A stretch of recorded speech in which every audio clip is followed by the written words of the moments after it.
So I have some concerns, and I'm going to qualify every single one of these concerns with "in some context." I'm not saying this is the majority of what's happening. I'm just saying that in certain contexts, I'm concerned that these things may be happening. So in some contexts, it's very easy to find event trainings and hard to find churches. People attend event trainings, they get trained in event trainings, and then they do what has been modeled for them, which was event training, not church. Because they did not get in-church training, they don't know how to do in-church training. And so instead, they start multiplying and reproducing events. And so you get all these event trainings and you don't actually end up with church formation. In some contexts, event trainings are producing gospel saturation and leaders are being identified even though few churches are planted. So this piggybacks on the last one. We identify leaders, but those leaders are excited about the event training because the event training, they got to see a whole lot of shares at once, and then their strategy for saturating a neighborhood with the gospel is to produce an event training, not to plant a church. And planting a church and getting to people to share on a weekly basis is going to take longer and produce less exciting metrics than doing an event training where you can get a whole bunch of shares and results all at once. Another concern I have, in some contexts, trainings produce more metrics than churches, so event trainings are preferred. This is another one. Whenever you do an event training, you can count everything right there, and you can count large numbers, and you can say, we got into 250 shares, and we got into 30 homes, and we baptized 5 people, and those metrics are really fun and exciting. And because the metrics are what we're looking at and what we're looking for, and people want to report those things, they see the strategy or the method to get there as event training. In some contexts, churches are hard to identify or verify because most training and relationships occur outside of church. So in some contexts, there are places where lots of event trainings are going on, where lots of things are being reported in Iron on Irons, where gen maps are being showed, but nobody who's leading the training actually sits in a church that has been planted in that geography.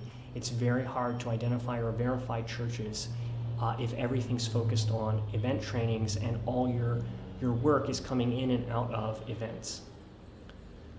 In some contexts, Great Commission obedience and CPM has become connected with sporadic events rather than a part of daily life and fellowship. So somebody will come and be a part of an event, they'll be really excited.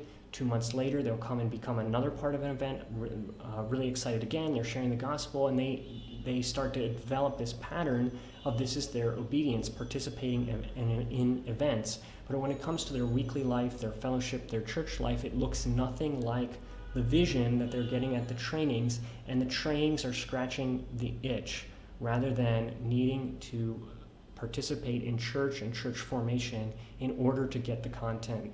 And that content will also really get them to where they need to be in obeying Christ in a daily and weekly way. Finally, in some contexts, leaders identified in event trainings have no deep relationships with trainers, only long distance and sometimes cross-cultural relationships disconnected from daily or weekly life together. So here you have an event training, you identify a leader who reports all these exciting things, and you start catching up with that person monthly or quarterly over some sort of long distance or in other event trainings, but you aren't able to really get a deep relationship with that person, and you're not actually able to see them in their context, and this bleeds into some of the other concerns about accountability, verifiability of what's happening. So here's the encouragement I would give. Few CPM leaders desire to multiply event trainings. Very rarely do I ever hear somebody state that as a goal. All CPM leaders want to multiply churches. We all want to multiply churches. So keep that goal and that vision in front of you. Seek to multiply churches, not trainings.